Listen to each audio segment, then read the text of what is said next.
very much for joining us. Thank you. 7 days after in the Netherlands, how has it been? Oh, it's been tough. Very tough. I mean, we're working hard out here in the Netherlands, trying to gel, get the team to, how can I say, know each other more, gel better for the new season. You've got new players in the squad and you've already played the practice match against Vitesse. How have they been, gelling in the team?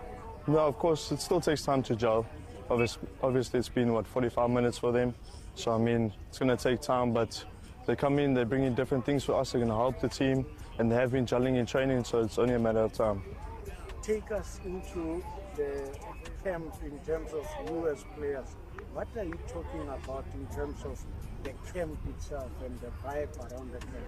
Just to take everything serious, every session, take every minute serious, try to work on our weaknesses as a team, as like brothers together. And now you're preparing for another practice match, against what would be a stronger team, you'd say. How do you approach them? Obviously, we're going to respect them, but we're going to go there and play our game. Obviously, it's a training game, so there's going to be mistakes, but we're all going to stick together and just play the game, give our best. At the end of the camp, what do you want to see achieved by the club? Just basically overall fitness, let the team come together as a unity, as one, and yeah, go into the season with a positive mindset. All the best. Thank you.